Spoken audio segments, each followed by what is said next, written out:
네, 안녕하세요. 반갑습니다. 회복을 돕는 남자 바르실레입니다. 오늘 같이 이야기 나눌 주제는 저희 분노에 대한 여러 질문들에 대해서 답변을 해보려고 그래요.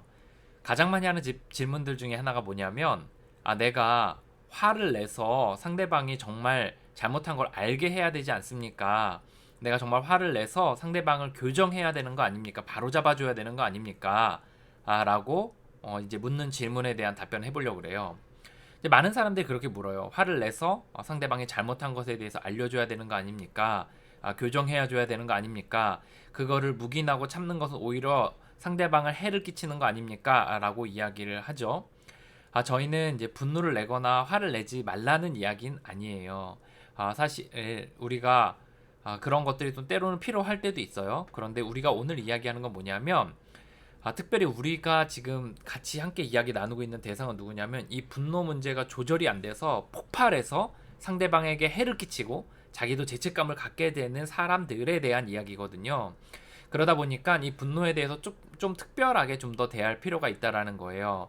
그래서 우리가 그렇게 준비 없이 화를 확 냈을 때 우리가 끝을 향해 달려가기 때문에 폭주하게 되고 그리고 여러 불미스러운 일들이 생기게 된다는 거죠.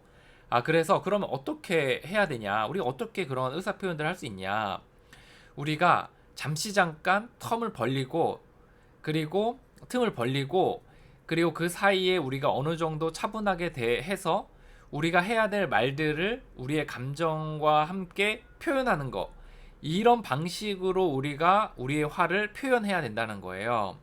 우리가 즉각적으로 우리가 이제 맞받아치듯이 공격해서 만약에 반응하게 된다면 이거는 한마디로 싸우자는 이야기고 그냥 이것은 그냥 내 화를 쏟아내는 것이지 사실 뭔가 교정의 작업도 되지 않고 내 감정 표현도 제대로 되지가 않는 거죠.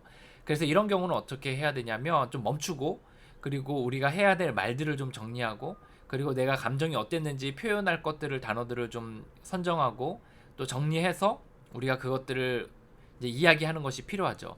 근데 이게 뭐 하루 이틀 막 일주일 이렇게 걸리지 않아요. 잠깐만 멈춰서거나 뭐 1시간, 2시간, 30분 정도만 멈춰서도 우리가 화가 많이 가라앉고 우리가 이성이 작동하기 시작하면서 우리가 어떤 것에 있어서 화가 났고 또 어떻게 이야기해야 될지에 대해서 우리가 생각을 한번 정리를 해볼 수 있게 돼요. 그리고 우리의 감정도 어떤 감정이었는지를 좀 다시 한번 음미하면서 그것들을 정리해서 이야기 나눌 수 있는 거죠.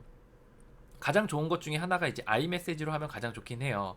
나는 화가 났습니다. 나는 이런 부분에서 이렇게 하는 것에 있어서 내가 불편함이 있었습니다. 그리고 나는 굉장히 그때 화가 났고 무시받는다고 느꼈고 또 우울함까지도 느꼈습니다. 뭐 이런 식으로 해서 하는 게 이제 제일 효과적이긴 합니다. 표현하지 말라는 게 아니죠. 우리가 표현하는데 우리가 곧바로 화를 내게 되면은 이제 화가 막 내리 달리니까 끝까지 가니까 우리가 이 부분에 있어서 잠깐 멈춰서고 그리고 해야 될 말들을 정리하고 내가 또 왜 화가 났나 점검도 해보고 기도도 해보고 그래서 우리의 생각과 감정을 잘 표현하는 식으로 해서 아이 메시지로 전하면 제일 좋겠다. 그래서 시간이 지나고 나서도 뭐 너가 막 이렇게 공격적으로 하면 사실 진짜 싸우자는 이야기이니까 나는 이런 이런 생각을 했고 이런 마음이 들었고 이런 감정을 느꼈다라고 하면서 표현하신다면 훨씬 더 좀 이런 상대방에게 교정하는 효과도 있고 또 나도 좀 그런 어떤 감정을 이렇게 쏟아내니까 좀 풀리는 부분들이 있을 거라 생각이 듭니다. 오늘 여기까지 하겠습니다. 화이팅입니다.